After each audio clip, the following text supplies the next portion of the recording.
Y fue mi maestro involuntario, porque yo no le caía nada bien en aquella época, a Pepe Labat. La próxima vez que venga usted, hay algo que le falta. No sabe usted manejar sus relaciones públicas. Aquí no adquieres fama. La fama te la da después la trayectoria. Pues, damas y caballeros, llegó el día. Carlos II, la leyenda. ¿Cuál leyenda? Todavía no. Ya hasta que me toque dar gracias. ¿Cómo no? Ya que me bajen el switch y me toque rendir cuentas, ya seré leyenda. Ahorita todavía no, aquí ando dando. Bueno, pero se valen también los homenajes en vida, ¿no? Ah, bueno, mejor. Eso sí. Y el gustazo de verte y tenerte y estar platicando contigo después de tantos años. Yo me tocó conocerte como locutor comercial. A mí fue la primera vez que nos encontramos. Sí. ¿Te acuerdas de dónde fue? Yo no me acuerdo. ¿Te acuerdas de un estudio que se llama Kuali? Claro, allá en Ejército Nacional. Exactamente. Allá en Kuali. Sí. Ibas a ser al Tucán de Frutilupis. Ajá. Bueno, ¿y era el Tucán Sam o era Iván? Porque lo cambiaron. Primero era Iván, que decía, síguenme caballeros. Hablaba así, lo que quieren es encontrar el sabor. Porque era ruso. Yo creo que era entonces Sam. Entonces era, síganme caballeros. Sí, yo creo que era Sam. Era Sam, porque luego le cambiaron que no, que ruso no, que no sé qué. Y lo cambiaron a Sam. Sam el Tucán, ya me regresaste a la prehistoria. ¿Qué tal? No, bueno, igual y que en su momento, ¿no? Era uno de esos estudios bonitos. Sí. Un centro de postproducción. Era un centro de postproducción completo. Exactamente. Ahí había muchas cosas. Tenían salas de edición de video, tenían la sala de audio. Se llamaba... Hacías al Tucán y la voz institucional. Y la voz institucional. Sí. Sí. Tenía casi toda la cuenta de Kellogg's en aquella época. Sí. Gracias a Dios grababa mucho como locutor. Sí, me acuerdo que sí. O sea, te veía por absolutamente todos lados. Te veo Sweet Sync grabando. Era un estudio padre porque tenía una alberca. Una alberca, sí. Y grabamos dentro de la alberca. Dentro de la alberca ahí grabamos. Sí. No, muy padre. Y a mí me tocó inaugurar Sweet Sync. ¡Órale! Que quedaba más o menos por aquí cerca. Sí. Me tocó inaugurar Sweet Sync. Yo grababa en esa época General Motors. Grababa General Motors. Y se separaron Paco Navarrete y Gerardo Suárez. Exacto. Que tenían algo que se llamaba... Pianica era el de Paco. Ajá. Y Sweet Sync era el de quedó Gerardo. Ajá. Que Pianica tardó Paco en abrirla como 2 años. Sí. Y Gerardo acaparó mucho trabajo en aquella época. Cañón. De hecho, tenía el estudio de la alberca, tenía otro que estaba más arribita. Sí, exacto. Que manejaba el perrito. Le decíamos el perrito. Claro. Ahí, ahorita me acuerdo. Que andaba en su moto, ¿no? Andaba en su moto, que ahí desgraciadamente desafortunadamente falló ahí. Ricardo, claro, sí. Ricardo.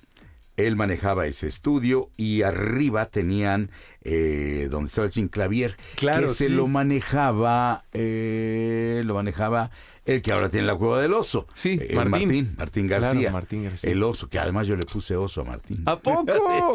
¿Pero por los abrazos o por No, por el oso de peluche. Yo decía, parece oso de peluche, porque estaba gordita. Sí, enorme. Y le decía yo el oso de peluche. Sí. Entonces, ya me regresaste de verdad a la prehistoria. No, pues es que eran momentos increíbles, obviamente, de estar ahí aprendiendo de ti, escuchándote. Qué mal. Y la verdad es que siempre ha sido así. Bueno, para mí así fue, de oído. Empezar a entender tonos, escuchar cómo atacabas el texto, ¿no? Todo ese tipo de cosas. Fíjate que yo eso también lo aprendí mucho. También y fue mi maestro involuntario, porque yo no le caía nada bien en aquella época, a Pepe Labat. Pepe era así el máster de másters, era el que tenía todas las cuentas y todo el rollo. Y yo llegué, pues ahora sí que como advenedizo, pero llegué impulsado por Tena Curiel. Claro, sí. Ella fue la que me dijo, oye, tienes voz como para locutor, ¿por qué no intentas? Y me mandó con un ingeniero de audio de Grava 1000. Ok. Que se llamaba Javier Casados. Ok. Me mandó con él tenía textos ahí de lo que grababan todos los días. Sí. Y le habló y le dijo, oye, te voy a mandar un amigo, más de un demo y todo esto. Y ahí grabé mi primer demo con Javier Casados y el gerente de ahí, no sé si lo recordarás o lo conociste, Gil Painbert. Ok, no me suena. Bueno, Gil Painbert era el gerente de Gravamil. Y él, después de 2 o 3 grabaciones que yo hice ahí, que ahí fue donde conocí a Pepe, porque yo era fan de Pepe, yo era admirador de Pepe. Claro. Porque yo oía cómo trabajaba y las leyendas que se hablaban de él, y que nunca leía los textos y los decía bien a la primera y vámonos. Y yo decía, wow, qué manera de trabajar de ese hombre. Por supuesto, sí. Yo era fan de él por una serie que se llamaba y de Then Came Bronson. Ok. Las aventuras de Bronson se llamaban en español. Y ahí fue cuando yo me volví fan del trabajo de él, porque era muy natural, se veía todo muy bonito, trabajaba muy bien. Y entonces, cuando me llaman a mí de uno de los primeros productores, después de repartir mis demos, me llamó, que en paz descanse se llamaba Arnulfo Santander. Claro, sí. En Walter Thompson. Sí. Ahí Arnulfo Santander me habló y me dijo, tengo una campañita de unos radios, no sé qué.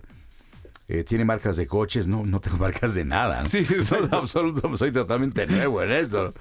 Me dijo, pues vamos a grabar. Lo espero, haz de cuenta que hoy era un lunes y me dijo, nos vemos el martes o el miércoles. Nos vemos el miércoles a las 9 de la mañana. Sí. En Gravamil, y ya me dio la dirección, total, ya llegué. Y me pasó ahí a la sala y me dijo, quiero que estudiemos los textos. Sí, señor. Y estudiamos los textos y todo, Roy. Me dijo, ok, está bien, muy bien. Muy bien. Me midió tiempos y todo, se medía con cronómetro. Sí, claro. Y se grababa en cinta. En cinta, sí.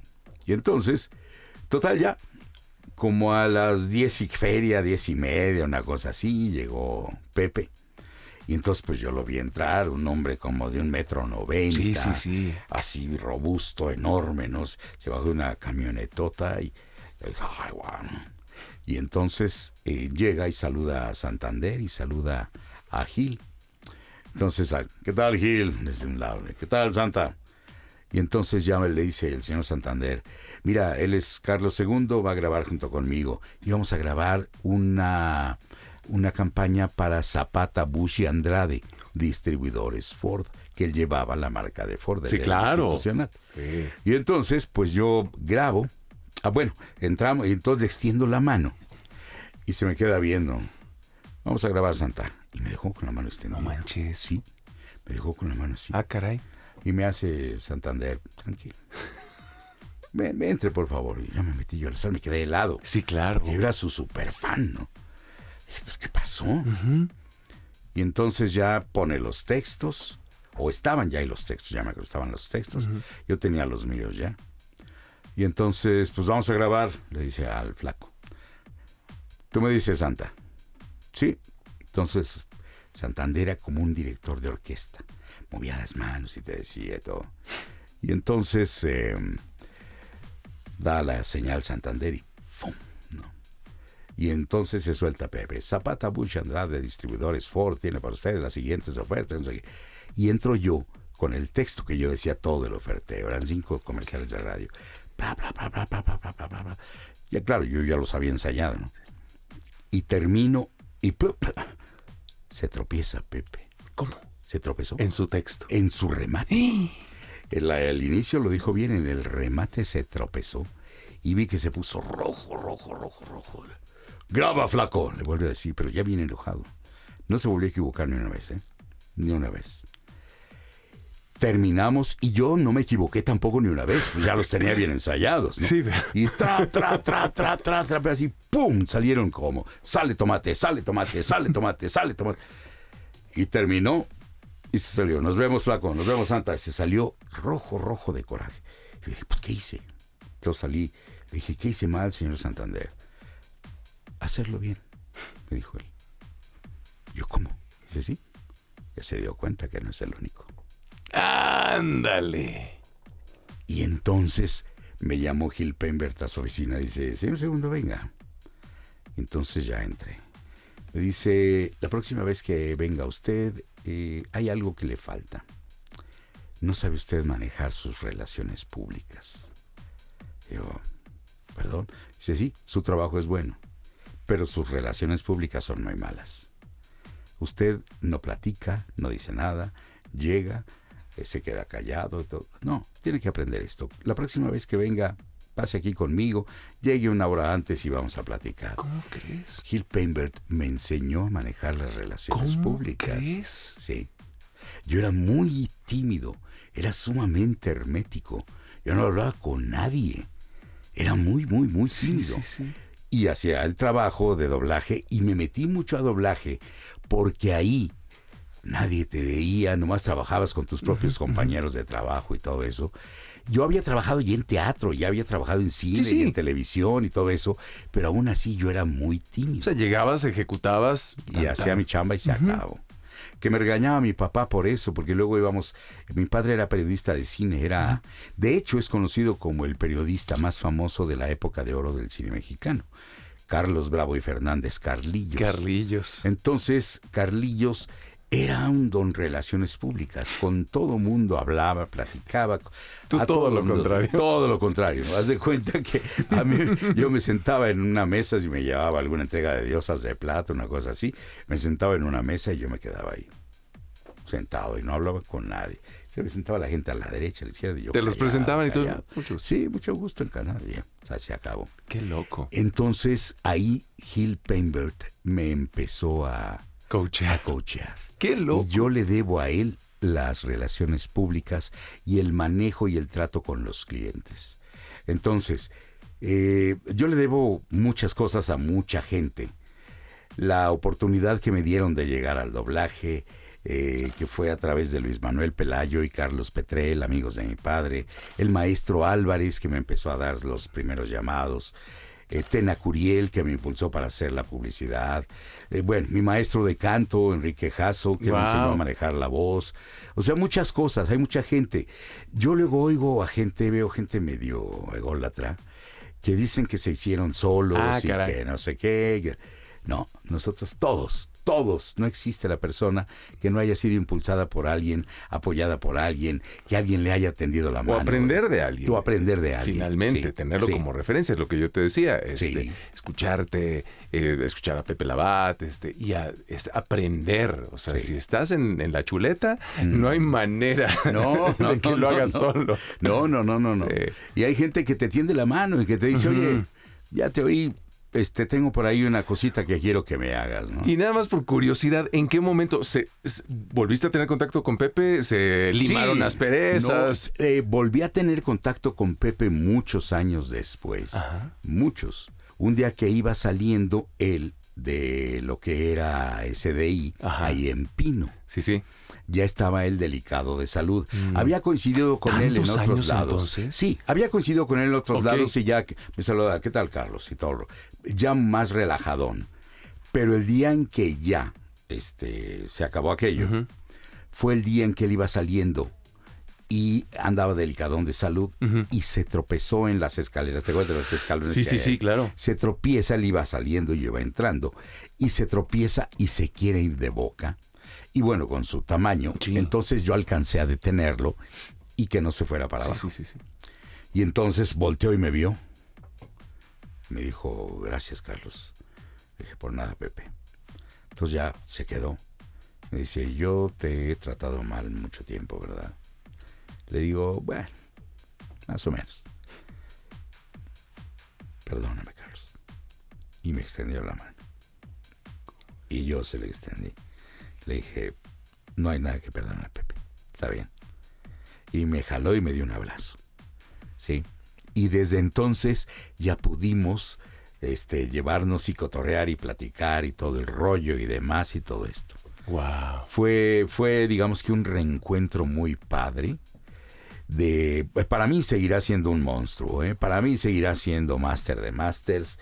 Yo lo he visto, bueno, lo veía, en paz descanse, lo veía como no leía los textos, los ponía y entraba y todo quedaba perfecto. Sí. Y es algo que yo he procurado hacer, que me dan un texto, no lo leo, lo pongo y digo, graba, y a veces lo logro, a veces no.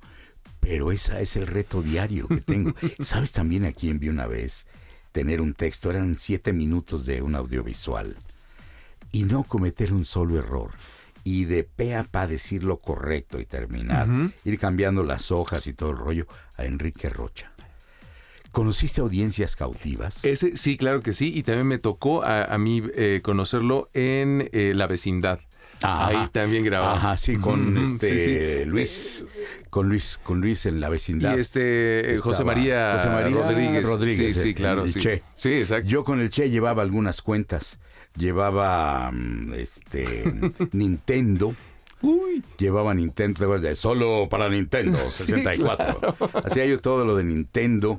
Llevaba otras 2 cuentas, no me acuerdo qué. Pues una que compartimos tú y yo, que era Nivada. Claro, sí. Sí, que Nivada. Sí. El tiempo solo es un pretexto. Exacto. Esa. Y llevaba una más que no me acuerdo qué otra cuenta llevaba yo con el Che. Sí. Pero lo que más grababa era Nintendo para Gamela. Y ahí en La Vecindad estaba Luis, estaba el Che. Sí, claro. Estaba... y después Jesús, creo, que era el ingeniero, y ya después puso su propia compañía, si no me equivoco. Era Chucho, porque también andaba en las motos. Pero bueno, pues sí. Bueno, se me van los nombres. Pero bueno, total que en Audiencias Cautivas viste a Enrique Rocha y ahí me impactó. Fue la primera vez que yo vi a alguien leer un texto de 7 minutos y ni una equivocación. Sí. Yo ya como cambiaba una hoja y cambiaba la otra y cambiaba la otra. Y yo decía, este señor es una máquina. Sí, y yo escuchaba también por ahí que siempre tenía como su bebida, su ¿no? Whiskol. Sí. Veía su Whiskol. Sí, esa ocasión que yo llegué le dijo al ingeniero, creo que era Luis Márquez, le dijo, oye, Luisillo, con aquella voz que tiene una voz impresionante, ¿no? Del mundo Malboro, ¿no? Sí, venga donde está el sabor, venga al mundo Malboro. Sí, y le dice, oye, mi Whiskol, aquí está, ahorita te lo traen. Sí. Y ya le trajeron ahí su pegue de whisky. Y entonces echó su whisky, se metió y ¡pum!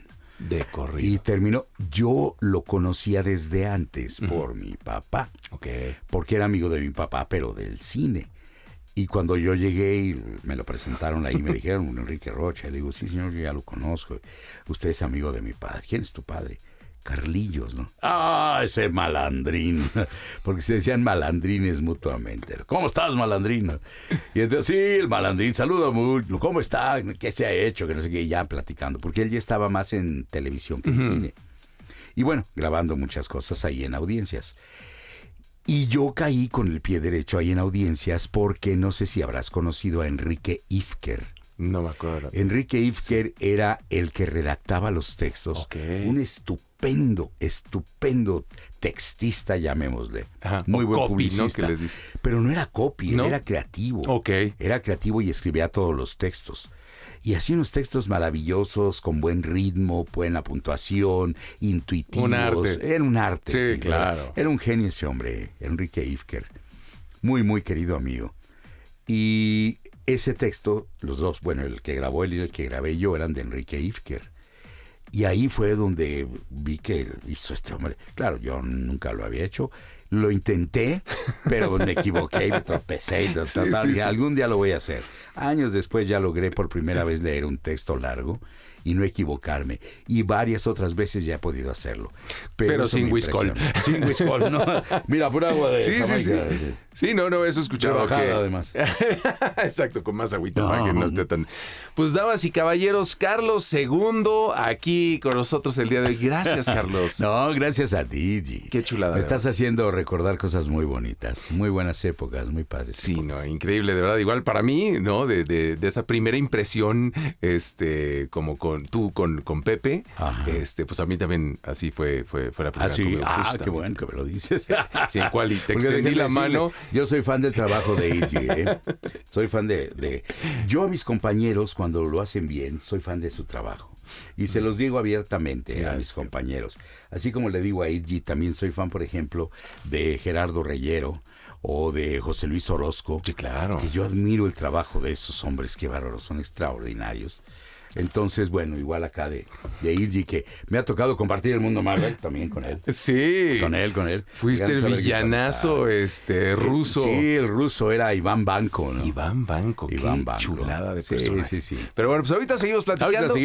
Vamos a un corte comercial y regresamos. Damas y caballeros, seguimos platicando con nada más y nada menos la leyenda, el hombre, la voz. Sí, no, Carlos II, mi señor, gracias por estar aquí. Al contrario, gracias a ti por invitarme y con mucho gusto. Oye, ¿siempre te has preparado? Eso es algo que constantemente sé que haces. ¿Cuál es esa última cosita, no necesariamente de locución, que estás aprendiendo, que estás leyendo, en qué andas interesado? Ahorita estoy aprendiendo algo de acústica. Estoy tomando, cada año tomo yo 1 o 2 talleres de algo. Y en este caso estoy aprendiendo acústica con Marlon Rosales. Wow. En una plataforma que se llama Gravy for the Brain, que maneja Ronita Fletcher. Sí, claro. Entonces yo de repente me meto a tomar algunas cosas ahí, a aprender. Y estoy a punto de entrar a tomar un taller de inteligencia artificial. Ok. Porque eso está ahorita... De hecho, acá me acaba de llegar un video de TikTok. Sí. No, de Instagram. Donde Mark Zuckerberg ya puso una función ahí en donde tú haces tu contenido y lo metes al idioma que quieras. No solamente hace la traducción, no, hace el doblaje. El doblaje. Te lo pone como si estuviera hablando en el idioma. 100%. Dices, wow. Pero mira, yo no sé, quiero aprender eso, quiero aprender. Estoy ahorita en mis pininos de subir contenido y empezar a hacer cosas, porque yo no lo hacía. Desde hace mucho tiempo me lo han recomendado. Bueno, tenías Tunilandia, ¿no? Tunilandia yo lo empecé en el año 2000, pero empezó como un divertimento nada más. Sí, sí. Empezamos divirtiéndonos, haciendo el programa. Mi productor Martín Cervantes me había dicho unos meses antes, oiga señor, voy a empezar a hacer un programa por internet para una estación que se llamaba, creo que se llamaba Cuántica. Okay. Cuántica se llamaba la estación. Y entonces me dijo, ¿no le gustaría hacer un programa dentro de la estación? Le dije, ay Martín, es pura perdedera de tiempo. ¿Quién va a oír internet? No lo oye más que el que lo produce y el que está ahí dentro de... A nadie le interesa eso. No, señor, me dijo, este es el futuro. Va a ver cómo va a crecer esto. Le dije, no, Martín, ¿qué va a crecer? Nadie. Internet es para otras cosas. ¿Quién se va a quedar escuchando internet cuando hay la radio? Exacto. Sí, no. ¿Quién va a oír internet? Haga uno, señor. Haga un programa. Y me estuvo insistiendo como 2 o 3 veces. Y le dije, bueno, ¿sobre qué podríamos hacerlo? Pues sobre el tema que usted quiera. No hay ningún tema. Ahorita el tema que usted quiere, y además no hay legislación. Exacto. Puede hablar y decir lo que quiera. Puede decir palabrotas, puede hablar de lo que quiera. Le dije, bueno, pues eso está interesante, ¿no? Le dije, bueno, pues voy a hacer un programa. Hay 2 cosas que a mí me encantan. Los coches y las mujeres. Programas de coches hay muchos. Programas de mujeres también. Okay. Pero ninguno hecho por hombres. Ok. Y entonces hicimos, no sé si sea el primer programa, aquí hay una mujer, ¿no? Pero no sé si sea el primer programa para mujeres, pero hecho por hombres. Ok. Con la opinión de los hombres y con invitadas mujeres. Ok. Entonces un amigo mío, en paz descanse, Arturo de la Serna, le dije, oye, quiero hacer un programa y que se llame El Complot. Porque en aquella época ya estaba el señor López sí. haciendo sus cosas. Este es un complot. Cerrando Reformas. Sí, todo. Okay. Ya de ahí. Y entonces le puse el complot. Porque es el complot tanto de los hombres como el de las mujeres. Okay. Y empezamos a invitar y me dijo Arturo, sí, ok, vamos a hablar de eso y todo el rollo. Y hacíamos el programa de 1 hora. Por otro lado, en aquella época yo tenía un amigo, ahora ex amigo, que se llama Javier Rivero. Okay. Y en aquella época colaborábamos haciendo cosas, yo lo invitaba a trabajar ahí. Yo tenía mi centro de capacitación en aquella época. Y lo invitaba yo a trabajar conmigo y todo el rollo, porque él no iba muy bien en el doblaje y demás, ¿no? Pero hacíamos cosas. Colaboramos. Y él puso un programa que se llamaba... Habíamos conocido a unos dibujantes que se hacían llamar Kaboom Studio, okay, que hacían Karmatron y Los Transformables. Y el que comandaba aquel grupo de dibujantes era Óscar González Loyo, en paz descanse. Entonces nos habíamos hecho amigos y compartíamos, íbamos a la casa de ellos venían a mi estudio y todo, y habíamos hecho buena química. Y entonces Javier hizo su programa ahí en la misma estación que manejaba Martín Cervantes. Hizo un programa que se llamaba Código sin barras. Okay. Tu punto de encaje. Yo nunca supe qué significaba tu punto de encaje. Okay. Nunca supe, ¿no? Pero a él se le hizo muy bonito y le puso ese nombre. Y él empezó trabajando con Óscar Flores. Okay. Él trabajaba con Óscar Flores y yo hacía mi programa de El Complot con mi amigo Arturo. Y el productor de todo era Martín Cervantes, tanto del programa de Javier como el mío. El caso es que yo empecé a tener rating porque la idea era novedosona. Empezó a jalar y yo tenía invitadas y tuve gente de la política, tuve mujeres bibliotecarias, contadoras, doctoras, actrices. A lo que se dedicaran. A lo que se dedicaran estaban ahí. Y entonces teníamos preguntas muy curiosas y muy interesantes. Después de mucho tiempo llegamos a la conclusión, mi amigo Arturo y yo, después de muchos años de hacer el programa, de que las mujeres y los hombres no nos entendemos, ni nos vamos a entender nunca, pero nos podemos sobrellevar muy bien. Y una vez, una amiga que estuvo colaborando en un tiempo en el programa, Lion Olivier, no sé si la conozcas, actriz de doblaje y locutora, Lion Olivier, dijo una frase muy bonita que a mí me gustó y que la he adoptado, que dice: entre las mujeres nos conocemos y es por eso que nos odiamos. ¿Sí? Okay. Eso sí. Oh, ¿sí? Y es cierto, una pepita de oro. ¿Verdad? Más o menos no. Se admite. Es la verdad. Es la verdad. Entre mujeres, mira, entre nosotros hay una competencia fuerte, entre hombres y todo el rollo. Pero también es sana. ¿Sí? Sabes que siempre termina en relajo y te puedes reír. Y lo que o te rompes el hocico con alguien y terminan de amigos. Ajá. ¿Sí? O se establece y ya se acabó el asunto, ya sigues con tu camino. Claro. Entre las mujeres, no. Órale. Sí, aquí tenemos una mujer que está asintiendo. Así es. Entonces hicimos ese programa. Empezamos a tener rating y de pronto Javier, por alguna razón, dejó de hacer el suyo. Okay. Y me dijo, oye, me gustaría integrarme a tu programa. Yo le dije, ¿sabes qué? Que no. Okay. Mejor hagamos un programa nuevo. Aparte, uno nuevo. Okay. Y de ahí nació Tunlandia. Okay. Y los entrevistadores eran La Vaca, de La Vaca y el Pollito, y Alf. Ok, ¿sí? Claro. Éramos los entrevistadores, Alf y La Vaca. El caso es que, bueno, empezamos a hacer el programa de Tunlandia, que lo habíamos hecho primero para un portal de internet, que era Zoom TV. Okay. Así que era digamos que los primeros balbuceos de lo que después fue Big Brother. Claro. Porque ahí en Zoom TV estaba El Inquilino, se llamaba ese programa. Okay. Y El Inquilino, ahí hacían de todo. Acá ya ves que se bañaban con traje de baño y todo. Allá se bañaban sin nada. Okay. Y todo se veía a través de internet para los que estaban inscritos. Era un programa muy, muy, muy visto. Un reality. Era un reality, ¿sí? ¡Órale! Y tenían ahí sus invitados y había de todo, ¿sí? No manches. Entonces, en ese mismo portal, llevamos también después Tunlandia, que ya era un programa de radio, era un programa de radio por internet. Lo llevamos y se llamó Dubitunes. Okay. Y ya invitábamos gente y eran las primeras veces que se transmitía. Era una especie de podcast en aquella época. Sí. Te estoy hablando del año 2002. Sí. Era como un podcast. Invitábamos actores y todo el rollo. Platicábamos y demás, los entrevistábamos, pero los entrevistábamos primero con las voces de los personajes y después ya como Javier y yo. Total, después ya vino ahí una decisión entre Javier y yo. Javier decidió seguir por su camino con la gente de Kaboom. Yo me quedé con la estación que era mía y le cambiamos el nombre y ahora se llama Digital Media Radio. Pero hacíamos solo radio porque ya había cerrado el portal de Zoom TV. Había cerrado. Sí.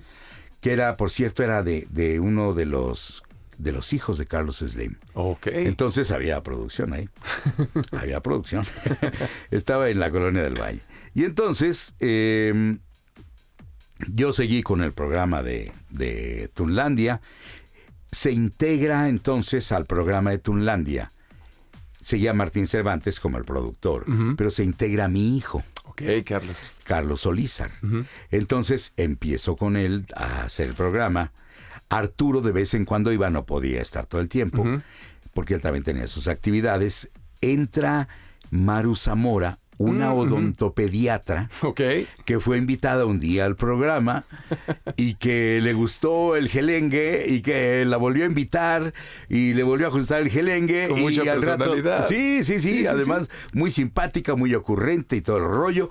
Y ¡zas! Se metió como la humedad. De repente ya estaba ahí y no supimos ni a qué hora. Pero ya se quedó como parte de Tunlandia. Sí. Entonces ya seguimos nosotros y tenemos ese programa como divertimento, pero nunca lo evolucionamos a algo más. Okay. Se quedó ese programa como un programa de radio, pero después ya empezamos a hacer streaming. Sí. Y ahora ya también es con imagen, transmitimos a través de Digital Media Radio, pero lo pasamos, lo hacemos en Zoom y lo pasamos a través de Facebook. Okay. Ahora lo queremos evolucionar para yo no solo pasar en Facebook, sino pasar en otras plataformas, hacer otras cosas, etcétera. Pero no me he dedicado a hacerlo, ¿no? Porque luego mi hijo también, después de muchos años de estar en el programa, decidió también seguir su camino. Claro. Actualmente él hace streaming en una plataforma que se llama Twitch. Y juega videojuegos y charla con la gente. Todo le está yendo muy bien. Qué chido. Está agarrando muchísima gente y le está yendo muy bien. Entonces yo me quedé con el programa. Entró también, en otro momento, estuvo Salvador Nájar, estuvo con nosotros, estuvo Pepe Vilchis, ahorita está Eric Selim, aunque casi ya no va porque se anda también metido en otras cosas, de una casa productora de cine y todo el rollo. De doblaje, etcétera. Sí, anda haciendo muchas otras cosas. Y ya nos quedamos nada más hasta el momento ahorita, a veces mi hijo, pero a veces porque está muy cansado por sus streamings, ya no entra tanto, y Maru y yo. Okay. Pero es ahí donde lo quiero evolucionar. Si nos quedamos Maru y yo nada más, lo quiero evolucionar para hacer algo más corto, porque normalmente dura 4 horas el programa. Sí, no, pues es un chorro, ¿no? Un pack. Los jueves, entonces dura 4 horas. Queremos hacerlo más corto, pero con más contenido y todo. Esto seguramente será para el año próximo, Dios mediante. Órale. Que lo evolucionaremos a ver qué sale. Ya con la misma tónica de invitados, pero retomaremos. Tuvimos secciones donde leíamos poesía. Y dábamos la clase de cachaya, un montón de cosas, ¿no? Entonces, bueno, pues ahí nace Tunlandia. Así es como nace Tunlandia, el mundo de las estrellas de la voz. Hemos invitado a cualquier cantidad de actores y todo el rollo. Nada más que nos faltan muchos ahora. Doblaje tenía como unos 400 elementos, más o menos. 400, 500 elementos antes de la pandemia. Sí. Durante la pandemia de pronto fueron 3,000. Y ahorita hay muchos más. Porque mucha gente se ha metido y se ha integrado al mundo del doblaje. Y no hay tanta oferta de trabajo como se pudiera esperar. Sí hay mucho trabajo. Sí.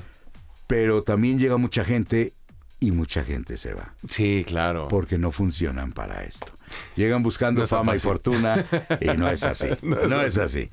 O sea, esto se ama, punto. Porque aquí no adquieres fama. La fama te la da después la trayectoria. Exacto. Pero hay mucha gente que está publicando y ya vieron esto y ya hice lo otro. Aunque haya hecho un personajito de nada, ¿no? ¿En qué momento te diste cuenta que el doblaje te empezó a devolver algo del tiempo invertido? En el momento en que me hablaron en el año 2000 precisamente para entregarme un premio en una convención llamada La Mole. La Mole era como una convención chiquita que se hacía en el gimnasio Juan de la Barrera. Sí, claro.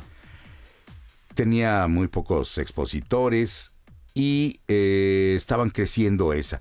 Las convenciones con invitados de doblaje empezaron, me parece que por ahí del año 98.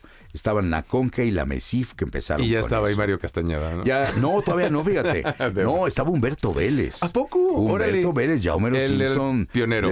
Sí. Ya estaba desde entonces Humberto Vélez ahí. Y estaban los Caballeros del Zodiaco, que también estaban muy conocidos. Primero, sí, claro. Había algunos ahí que habían invitado. Pero a mí me invitó el arquitecto, Nacho Septién, porque ese año se estrenó la película de Toy Story 2. Ándale. Y a mí me tocó darle voz a Woody y dirigir el doblaje de la película. Okay. Las dos cosas. Y entonces me invita y me dice: queremos darte un reconocimiento por parte de la Mole por la mejor dirección de película animada y el mejor trabajo de actuación animado del año 2000. Órale. Oye, pues muchas gracias, qué honor, no sé qué. Nunca nos daban premios al doblaje de nada, ¿no? Entonces ellos fueron de los primeros que empezaron a reconocer al doblaje. Y yo fui y me dijo: ¿podemos hacer un intercambio? Tú haces una plática, das una plática, y nosotros te damos un stand. Yo ya tenía mi centro de capacitación. Para que ahí puedas vender tus cursos que das de capacitación. Y yo le dije, bueno, pues no me parece mal, ¿no?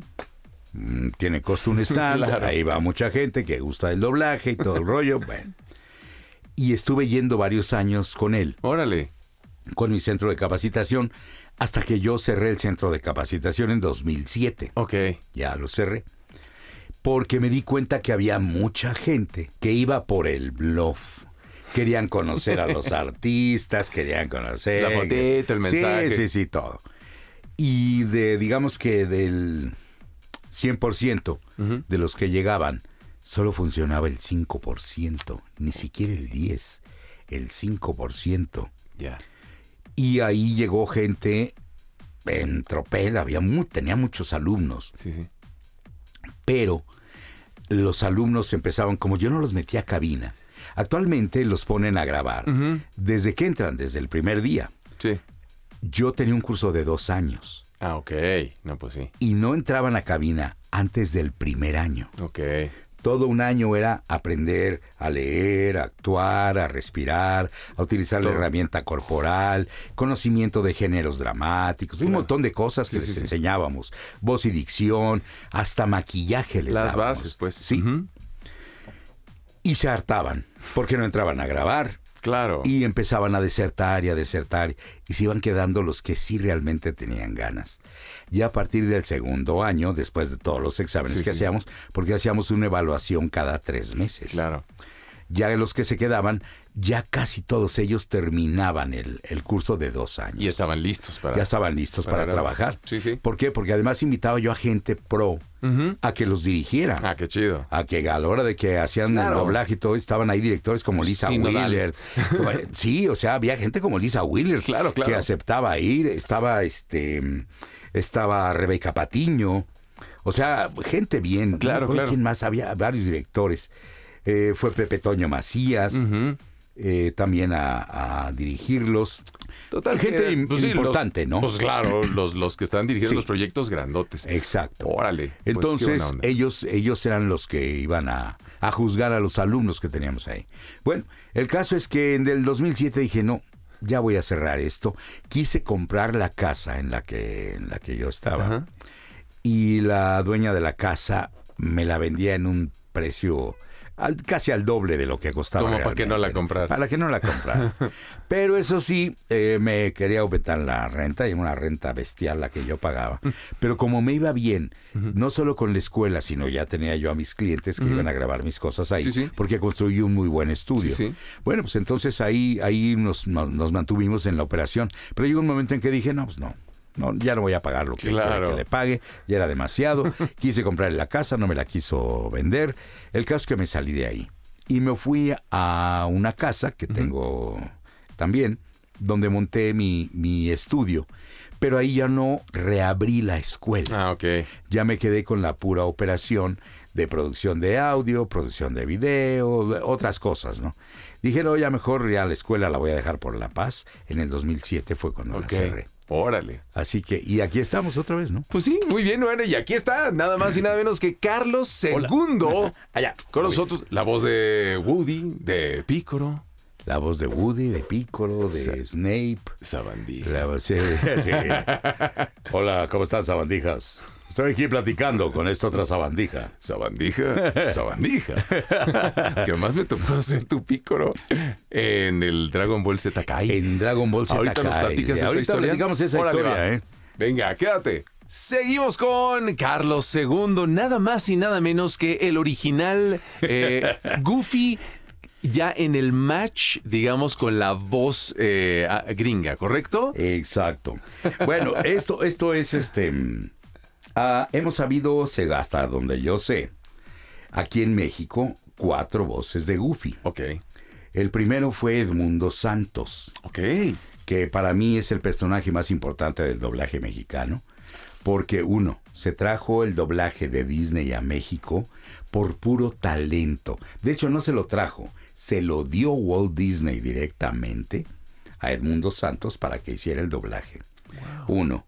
2. Era director, traductor, adaptador, director musical, adaptador de las letras de las canciones originales, empresario, porque tenía su estudio, bailarín. Ok. Era el hombre orquesta. Todo. Sí, sí. Era y todo lo hacía perfecto. Y además era muy buena persona. Increíble. Y amigo de mi papá también. Entonces, ahí lo conocí por mi papá. Un día, la voz de Goofy, la anécdota es que me invita don Pancho Colmenero a hacer un casting para la voz de Goofy. Y cuando llego yo a escucharlo, lo oigo y dije, chihuahuas, tiene una técnica muy especial, ¿no?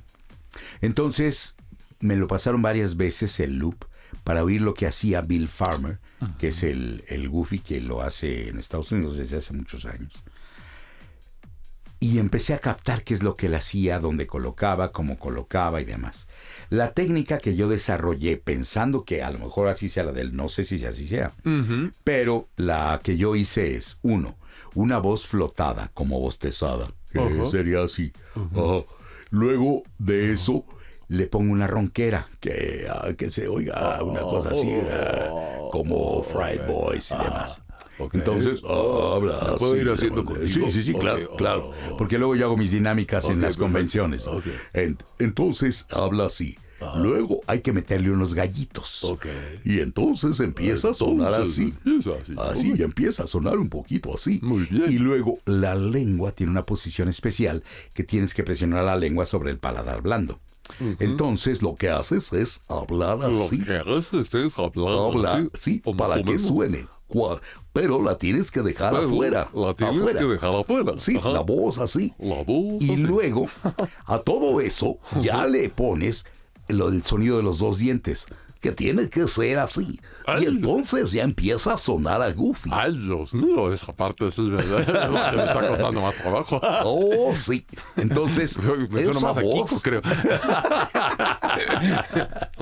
No, bueno, eso está es buenísimo. Y luego de eso viene la risa.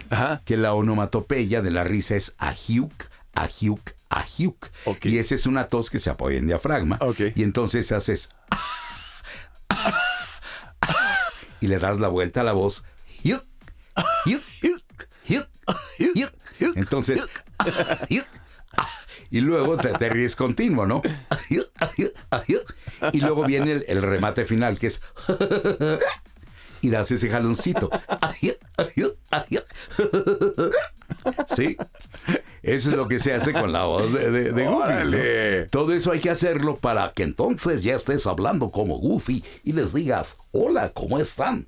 Espero que sean tan buenos niños como mi Maxi.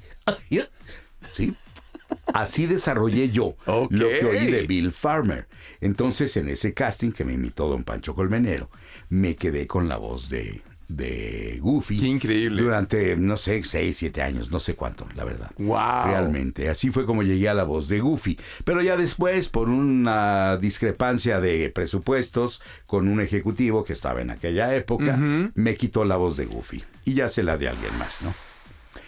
Porque yo quería cobrar una cantidad, él no me la quería pagar y todo el rollo, y al final me dijo, pues si no aceptas lo que te estoy diciendo, te la voy a quitar. Bueno, pues adelante, quítamela, ¿no? Yo no soy dueño de la voz de Goofy, ni del personaje de Goofy. A mí me llevaron un casting y yo lo hice. ¿Y se hizo otro casting después o simplemente fue...? No, fue asignación directa. Fue asignación directa. Y Disney y Estados Unidos ahí ya no metió manos. Ya no sé qué pasó. No sé qué pasó. Sí, así también pasó con Woody, que también me lo quitaron por presupuesto siempre. El condenado tema del presupuesto. Que según esto yo estaba cobrando demasiado y no sé qué. Me querían pagar para Toy Story 3. Me quería pagar este hombre la cuarta parte de lo que yo había cobrado en Toy Story 2 10 años antes. Claro, no, pues sí. No tendría sentido. Yo la había hecho en el 2000, Toy Story 2, y en el 2010 llega Toy Story 3 y me quiere pagar la cuarta parte de lo que había cobrado en el 2000. Pues yo, ¿sabes qué sentí? Que estaba menospreciando mi trabajo. Claro. Sí. Y que me quería fuera del proyecto. Entonces... ¿Pero pues, la misma persona o qué? La misma persona. Sí. Ahí seguía. Ya no está ahorita. Charles. Lo echaron de la empresa. Pero la misma persona. Y por el prosaico tema del presupuesto siempre. Charros. Pero a mí si me dices, es que tienes que hacer esto, la respuesta que vas a obtener de mí es no. Yo hago lo que quiero. Sí. Así no me vas a imponer siempre. Así. No, es que tienes que hacerlo. No lo tengo que hacer. Lo hago si quiero. Y si no quiero, pues entonces gracias, quédate con tu proyecto, ahí lo tienes y yo me voy. Sí, y así dejé Toy Story, así dejé a Goofy, así dejé a Piccolo en algún momento. Eso te iba a preguntar. La de Piccolo, ¿igual fue esta misma situación? También fue la misma situación. Que cuando llega Piccolo, en este caso llegó era Dragon Ball Z Kai. El Z Kai, sí. Llega Dragon Ball Z Kai. Los únicos 3 que no estuvimos en Dragon Ball Z Kai, no, los 4, fuimos Mario Castañeda, René García, Laura Torres y yo. Todos los demás de los originales sí se quedaron. Pero fue porque yo quise llegar a un arreglo como el que tenía yo cuando grababa Dragon Ball en el estudio que ya actualmente no existe, que se llamaba Intertrack. Yo tenía un arreglo con el estudio, porque gritaba mucho y no sé cuánto. Y entonces había llegado a un arreglo para que me pagaran más, porque el desgaste de la voz era demasiado. Y me lo pagaron. Sí, Carlos Salgado, hijo, aceptó el trato que yo le propuse. Bueno, lo negociamos y lo acepté y yo seguí grabando, ¿no? Pero cuando llega ZKI no me quieren pagar el arreglo que yo tenía. Digo, pues, vamos a respetar el arreglo que tenía yo de antes, vamos a respetarlo ahorita. No, que no se puede.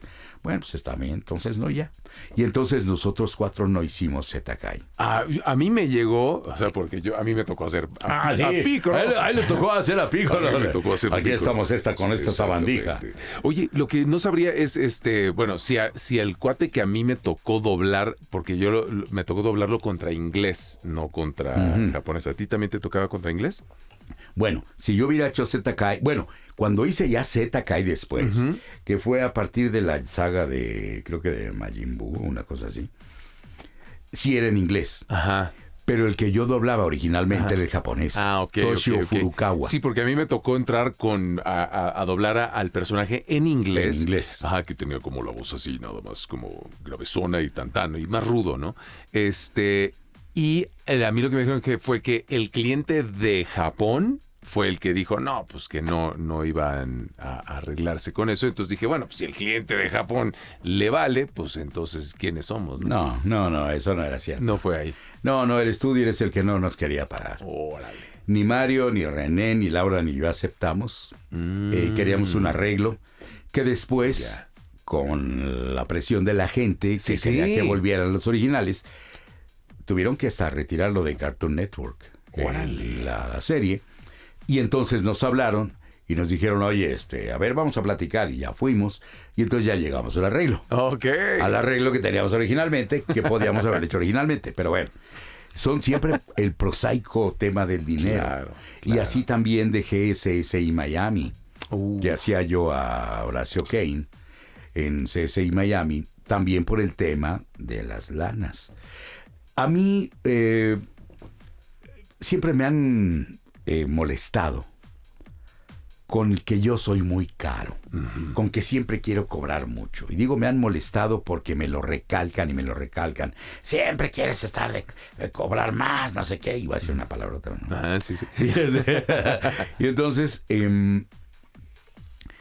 yo le hice una promesa a una queridísima amiga, que fue la que me impulsó para entrar al mundo de la locución. Sí. Tena Curiel, que me dijo, nunca cobres barato. Tampoco seas caro, sé costoso. Ok. Porque una cosa es que sea caro y otra cosa es que sea costoso. Caro es cuando tú cobras y no vale lo que das. Okay. Costoso es que pagan un buen precio, pero lo que tú estás entregando lo vale. Es la calidad. Un Ferrari es costoso, no es caro. Ok. ¿Sí? En cambio, si compras un coche X, ¿no? Sí. Un Tesla, para mí un Tesla es caro, Ok. no es costoso. Ok. ¿Sí? Un Ferrari es costoso, un Lamborghini es costoso, un Bugatti es costoso, un Tesla es caro. Ok. Sí. ¿Por qué? Pues ya hemos visto que se incendian, que etcétera, que pasan cosas, ¿no? Entonces no te entregan lo que te dicen, ¿no? Ajá.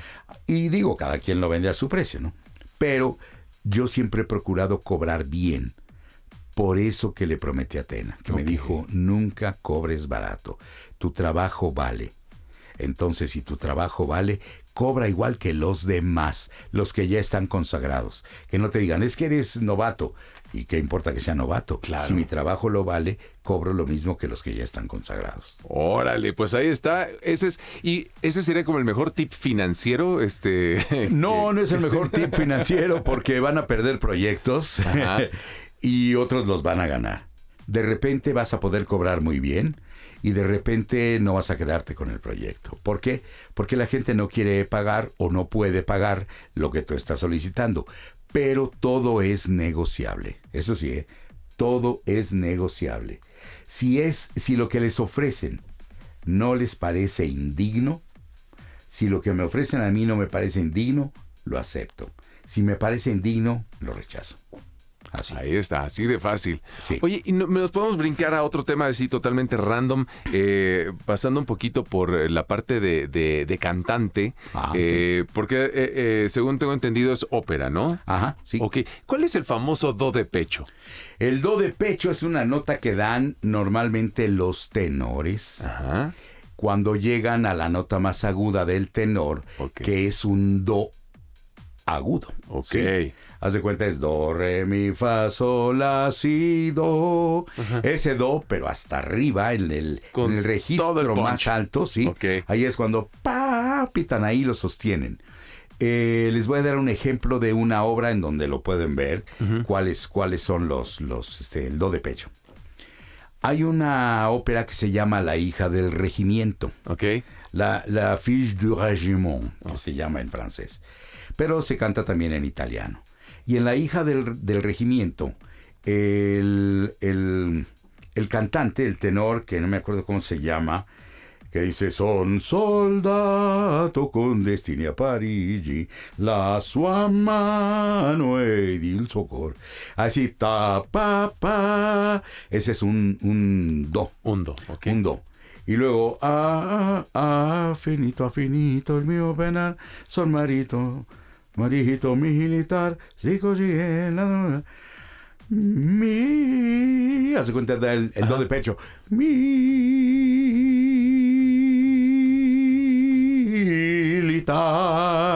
Y termina hacia abajo. Okay. Yo tenía un compañero de la clase de canto que terminaba el militar.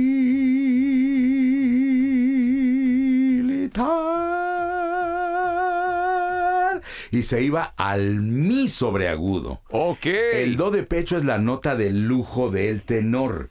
Pero el mi sobreagudo, hay muy pocos que se han aventurado a hacerlo. Y este compañero mío, llamado Jorge Pérez Rosas, lo hacía. Y para que pudiera hacerlo, porque no le salía, se le quebraba el agudo, okay. Mi maestro Jasso, un día le dijo, cuando vayas a dar la nota, quiero que des el mi sobre agudo. Es que no me sale, maestro. Súbete a la silla cuando lo vayas a dar. ¿Qué? Súbete a la silla. Y que se sube a una silla que estaba ahí en el escenario. Y cuando dice, militar. Y se fue para arriba. Y lo dio perfecto, sostenido, fuerte, limpio. Y nunca se le quebró. Y lo duró eternidades ahí arriba. No, hombre, el teatro se venía abajo de aplausos. Ahí en Bellas Artes, en la Sala Manuel M. Ponce. Wow. Una cosa extraordinaria. Psicológico. Sí, sí. Era psicológico. Es que muchas cosas, Tenía ¿no? la nota. Sí, claro. Pero como no la pensaba para arriba, como le dijo el maestro, súbete a la silla. Cuando se subió a la silla ya llegó. Ok. O sea, la alcanzó la Exacto. nota. Ese es el do de pecho. Órale. Sí. ¿Y en tu registro está No, este no hay. do? No, yo tengo el registro, el tono más agudo sería un sol. Un sol sostenido. Que sería en una... Hay un área que se llama La Calumnia del Barbero de Sevilla. Ok. Que la canta, si no mal recuerdo, se llama Basilio el bajo. Ok. Y entonces que dice... La calunnia è un venticello, una urretta assai gentile. Ya está. Sí, estoy tratando de reconstruir toda el A área. ver si te llega. Pero haz de cuenta, es un sol bemol. Ok. Esa es la nota más aguda para un bajo. Ok. Pero ya es nota que daría un barítono. Y para bajo también tengo el do. Ok. O sea, abarca 3 octavas y un poco más. Porque un cantante normal tiene 2 octavas de extensión. Más o menos. Pero el maestro a mí me trabajó para abrir 3 octavas. Ok. Y llegar al sol bemol o llegar al do. Pero no existe un do de pecho para el bajo. Solamente es en la siguiente. Solo es en el tenor. Ok. Sí, ese es el do de pecho. Qué chulada. Bueno, pues muchas gracias por ahora sí que por recordarlo, por hacerlo. Bueno, porque al final no tiene que ser a todo volumen, es simplemente sostener la nota, ¿correcto? Pero para hacerlo tiene que ser a todo volumen. ¿Ah, sí? Sí, porque si no la nota se te quiebra. Ok. Tienes que sostener ahí arriba, ¿no? Y es básicamente el soporte, digamos... diafragmático. Del diafragmal, ajá. Sí, pero tienes que... Haz de cuenta, cuando tú vas a dar un agudo, tienes que empujar hacia abajo. Sí, como cuando vas al baño, digo. Sí va a crepar, sí va a crepar, sí va a crepar.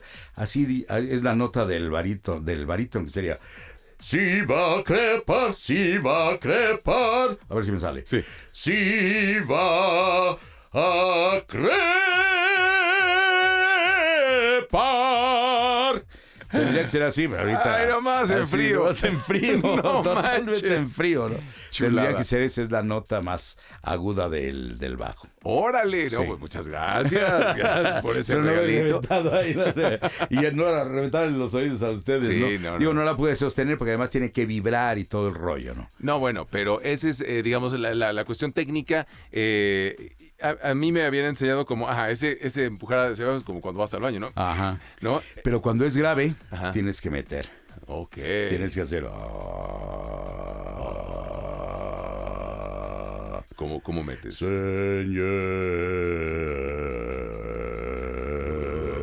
via, Señor.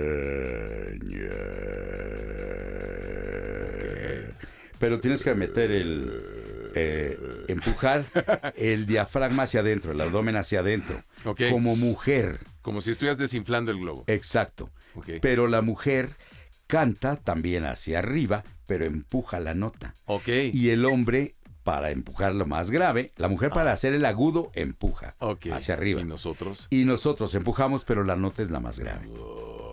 Así. Pero tiene que salir de acá del pecho.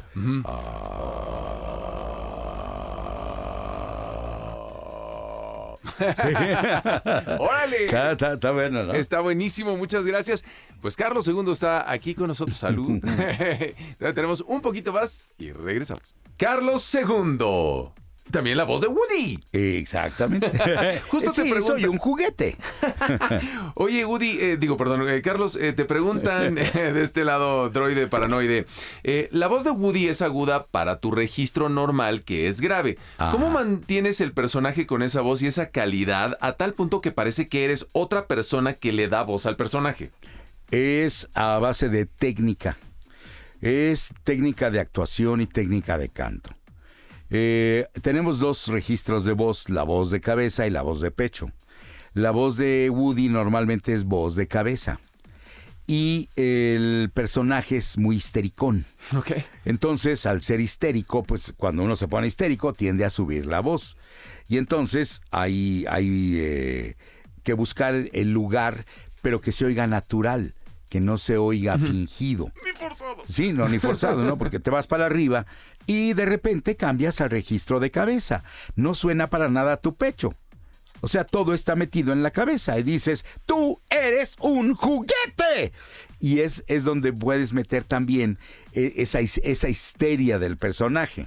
Y sostenerlo es nada más seguir lo que te indique el muñequito. Okay. ¿Sí? Es lo que te indica el muñequito. Así de fácil. Así de fácil.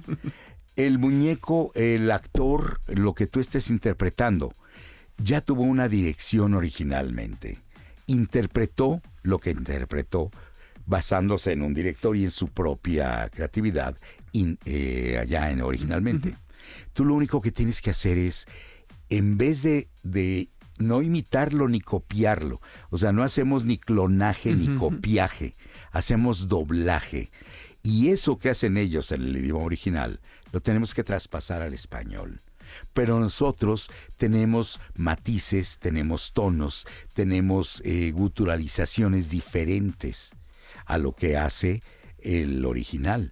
No podemos hablar con los acentos que tiene un inglés. Que te jale las terminaciones, cositas. Exacto. Y ese es el problema con los actores actuales, Okay. que se dejan llevar por el idioma original y dicen que son naturales. Okay. ¿Sí? Sí, Entonces, por ejemplo, ese es uno de los defectos del anime. El anime tiene una forma de actuar japonesa. Exacto. Y los que lo hacen en español imitan el japonés en sus acentos y en todo el rollo. Y no queda mal, queda bien, se ve bien. Pero no hay una creación en español. Okay. No hay una recreación. Ya. Porque nosotros recreamos. Ok.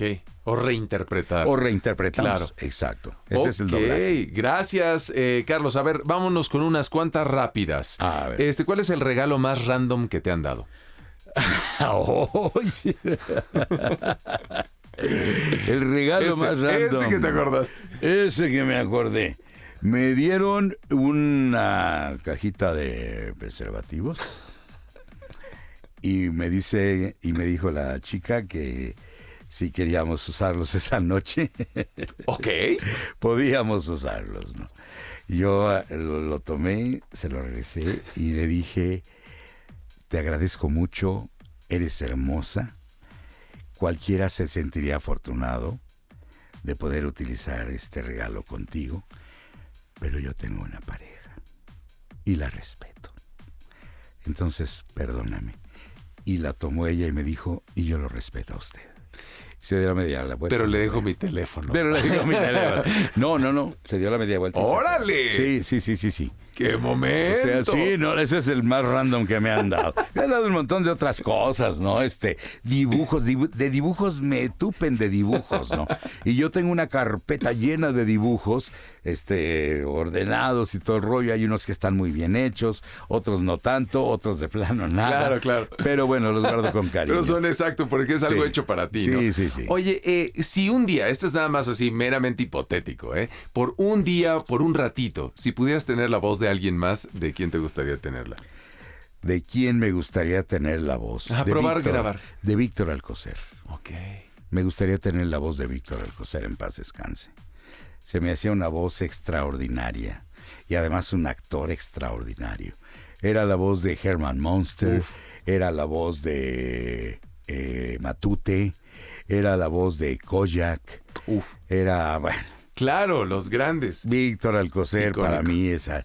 O si no, cuando era joven, la voz de Narciso Busquets. Wow, también, claro. Un vozarrón brutal que hacía, si aquí estuviera Narciso Busquets, este estudio, a la hora de que él hablaba, retumbaría. Wow. Lo sentirías aquí en el pecho. Una voz extraordinaria. ¿Y de mujer? De mujer, la voz que me gustaría tener... Ay, ahí sí me la pusiste difícil. Pero me gustaría tener una voz como la de Caritina González. Okay. Una locutora que seguramente no conociste porque muy joven, pero tenía una voz tan sensual, tenía una pasta de voz, hablaba y era terciopelo para tu oído. Sí, y natural, no buscaba hacerla así. Era naturalita, así hablaba en la vida real. Pura personalidad y... Sí. Wow. Natural. Gracias. ¿Cocinas? Sí. ¿Sí? Poquito, pero sí. O sea, ¿entrarías a competir a MasterChef o nada más hay uno que se llama Nailed It? No, pues a lo mejor a MasterChef no, porque no soy tanto. Mi hijo es el que sí cocina muy bien. Okay. Muy bien. Pero yo sé hacer un pescado empapelado muy bueno. Eso. O sea, ese sería tu plato sería sello. Mi platillo, sí. Sí. Ah, y además un guacamole licuado que, bueno. ¿Y las verduras con chilito y limón te quedan? Ah, esas me quedan maravillosas. Con chilito, limón y tajín. Y, no sé si puedan decir marcas, pero... Sí, bueno, total. Que nos patrocine Tajín, ¿verdad? Oye, ¿cuál es tu setup para grabar ideal? ¿Qué micrófono te gusta? Porque según yo... Hay micros que nos acomodan, por muy famosos que sean otros, igual con tu voz no hacen nada especial. Pero ¿cuál te gusta a ti? ¿Qué es tu setup? A mí el micro que más me gusta para mi voz es el AKG C414. Ese micrófono me encanta, me gusta cómo suena, cómo hace robusta mi voz, okay. Cómo mi voz se oye más sonora.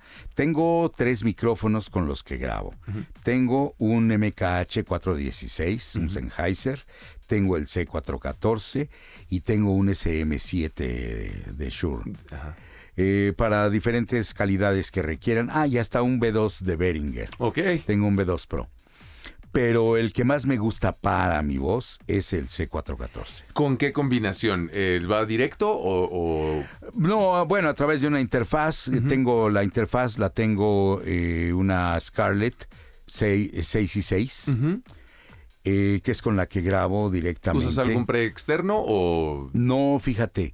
He intentado me gustaría tener un Avalon. Claro. Sí, ese es el que me gustaría tener, pero no lo tengo.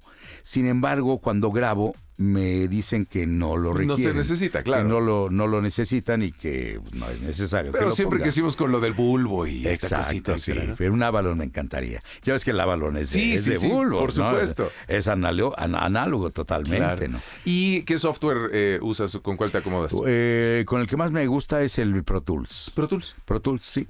El actual Pro Tools. Yo empecé grabando con el Mbox. Claro. En el año 2000 compré mi primer Mbox y compré mi primera Mac, una Titanium, que me vendió un amigo que era diseñador, me la vendió muy barata, porque él iba a comprar un equipo nuevo y me habló y me dijo, oye, tengo aquí, voy a desechar mi Titanium, ¿te interesa?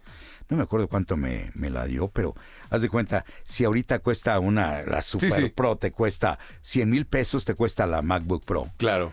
Él me la dijo, no, dame 30 por él. Ok. Por ella, sí, 30. De 100 a 30.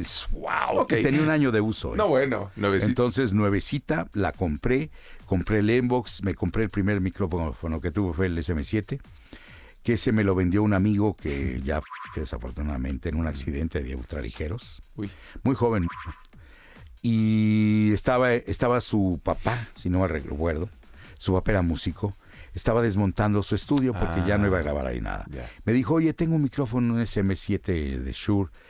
Y yo había oído buenas cosas porque es el que usan mucho para radio. Claro, ¿no? sí. Que aísla mucho los ruidos y todo el rollo. Bastante. Y nada más te acercas y se suena bastante bien. Sí. Y se lo compré y fue la primera vez que viajé con equipo portátil. Okay. Me fui a Ixtapas y Guatanejo, yo tenía ya un tiempo compartido en Ixtapa y me fui de vacaciones una semana. Me lo llevé y fue una maravilla porque con la primera campaña que me cayó, porque estando yo allá en Zihuatanejo me hablaron y me habló el cliente de Colgate. Otro en paz descanse, qué bruto, estoy hablando de puro. El Güero Gerard, no sé si lo conociste, al Güero Gerard. Tal vez sí. ¿No? Bueno, el Güero Gerard era el productor de Colgate. Y entonces estaba yo en Zihuatanejo, estaba yo en Ixtapa. Y el domingo en la mañana me habla, porque él me decía mi capitán y yo le decía comandante. Porque éramos bomberos, apagábamos fuegos. Claro, sí. Era el bomberazo, ¿no? Claro. Entonces, capitán, ¿cómo está? Yo, ¿qué pasó, comandante? ¿Qué se le ofrece? Oiga, necesito grabar mañana mismo. ¿Cómo que estoy en Ixtapa? No me digas, no sé, estoy en Ixtapa. Me vine para acá a tomar unos 7 días de vacaciones. ¿Y qué hacemos? Le dije, no te preocupes. Mándame los textos ahorita y yo te los grabo. Y si te gusta el audio, me dices y ya. Si no, yo mañana me salgo de aquí del hotel, voy a buscar algún estudio de radio, lo rento y ahí te grabo. Tú no te preocupes. ¿En serio? Sí. Me mandó los textos, yo ya llevaba instrucciones de mi ingeniero de audio que trabajaba conmigo en la escuela, y entonces ya todo escrito y demás, y ya ahí le hice 3 tomas, que me tardé como 3 horas en hacer 3 tomitas del remate que decía, salvemos al mundo de la caries con Colgate, máxima protección anticaries. Era lo que yo grababa. Y con eso, y le mandé 3 tomas, y me contestó, oye, ¿dónde grabaste esto? ¿Te fuiste a una estación de radio? No, le dije, lo grabé aquí en el hotel, en el closet, con cobijas y almohadas y todo. Se oye perfecto, a mí me funciona. Mañana lo inserto en el comercial y se va al aire. Ok, le dije, perfecto, está bien. Y me dice, nada más una cosa, este comercial va para América Latina. Ándale. Oh, yo dije, no me digas. Sí, perfecto, ya quedó. Qué padre. Sí, un presupuestote que traía para América Latina. Se pagó mi viaje con esos 3 comerciales. Claro. Y luego me llegaron videos de Pepsi, que también grababa Pepsi en aquella época. Me llegaron otros comerciales de Mattel, que también grababa en aquella época Mattel. Entonces, es una vacación bien entretenida. Con ese equipo portátil. Qué padre. Pesaba bastantito en una backpack, pero una backpack, ahí traías todo. Y ahí dejé el closet acondicionado para poder grabar y me fue muy bien, bendito sea Dios. Esa fue la primera experiencia. Año 2000 también. Fíjate. Año 2000. Wow. Bueno, Carlos, ¿cuáles son tus redes? ¿Dónde te seguimos? La que más utilizo es Instagram. Ok. Porque me parece una red muy bonita, porque toda la vida es rosa, todo es bonito. Ahí todo es perfecto en Instagram. El hate ni se nota. No, ahí no. Instagram es @Carlillos, como si dijeran Carlos, Carl, luego una H y luego Illos con doble L. @Carlillos 2 con número. Ok. Entonces es @Carlillos 2 en Instagram. En Twitter, que también me encanta porque siempre hay pleito. Ahí todo el mundo se pelea. Sí. Y la política y todo el rollo, me encanta ver y demás, ¿no? Entonces, ahí estoy como @Carlillos, nada más, @Carlillos. En TikTok estoy como Carlos II Oficial, con todas las letras juntas, Carlos II Oficial, en TikTok. Y en Facebook, que es al que menos me gusta entrar, porque de repente entras y ves puras desgracias. Y ves otras cosas también. Ahí hay muchos videos de perritos, que me encantan los videos de perritos. Okay. Y de animalitos y todo eso, que hacen cosas graciosas y demás. Ahí estoy como Carlos II Fans. Carlos II Fans. Padrísimo, pues entonces... Esas son mis redes sociales. Muchas gracias. ¿Y dónde te vas a presentar de aquí, fin de año? ¿Cómo te de aquí a final, déjame ver, aquí traigo el acordeón, porque si no me acuerdo. Yo no pierdo la cabeza nomás porque la traigo pegada. El 24 de octubre voy a Culiacán, a la Convent Show. Luego, el siguiente fin de semana me voy el 31 de octubre a Tunja, Colombia. ¡Órale! A otro evento. Allá estoy del 31 al 2. Luego el 7 me voy a Tacna, Perú. ¡Órale! Al Festifanáticos. ¿Qué dije? Fue el 7, ¿verdad? Luego el 14 voy a Villahermosa, Tabasco, a la Anti-Gravity Collection. ¡Órale! Padrísimo. Luego, allá. Sí. El calor va a estar horrible. Con Maite, ¿no? Con Maite. Sí, a todas. Luego me voy a la Comic Con Perú el 21 de noviembre también. Mira. Y descanso la primera semana de diciembre. O sea, sí descansas. Sí, ese fin de semana lo descanso. Sí, ya lleva mucho, ¿no? Luego me voy el 12 de diciembre a Aguascalientes a la Navicolecón. Y luego el 20 y 21 de diciembre voy a estar en la Fan Center aquí en la Ciudad de México. ¡Órale! Es lo que tengo para el fin de año. Pues muchísimas gracias por haber estado aquí, Carlos. No, hombre, gracias a ti, G, por haberme invitado, por haber platicado contigo. Nos conocemos hace muchos años, G y yo. Pero creo que es la plática más larga que hemos tenido. Sí. A pesar de que siempre me ha caído muy bien. Siempre creo que ha sido mutuo y que hemos tenido una muy buena convivencia, una muy buena relación. Lo respeto mucho y como les dije, ya soy su fan, porque me parece que hace un trabajo muy honesto. Gracias. Y para mí, el haber trabajado con él en 2 proyectos que para mí son importantes. Uno es haber trabajado en la película de Iron Man, en Iron Man 2, donde él hace a Tony Stark y yo hago a Iván Banco. Sí, claro. Fue una experiencia padrísima trabajar con él ahí. Aunque no trabajamos juntos, pero el resultado en pantalla se vio muy bonito. Se vio muy bonito. Y luego otra que se llama El origen de los guardianes. Claro. Donde él hace al conejo de Pascua y yo hago a Santa Claus, que también era ruso, por cierto. Sí. 2 personajes rusos que me tocó hacer ahí. Entonces, bueno, y muchas otras cosas que le he visto y demás, ¿no? Gracias. Entonces, pues yo te agradezco mucho la invitación. No, muchas gracias por haberme aguantado todas mis anécdotas y toda la palabrería que traigo, porque no dejo de hablar y parezco locutor. Porque será verdad. Tantito. Pero muchas gracias, Sidney, por la Al contrario, un honor, de verdad, Carlos. Obviamente quedó muchísimo de qué platicar, entonces esperamos que se repita. Esperemos que pronto esté aquí otra vez para que tengas el placer de platicar conmigo. Para que tengas las preguntas que tienes pendientes. Todas aquí me las platiques, ¿no? Bueno, yo las respondo, ¿eh? No hay problema. Gracias, Carlos. Gracias a ti, G. Gracias a todos ustedes. Pórtense mucho, cuídense bien y no hagan nada que yo no haría.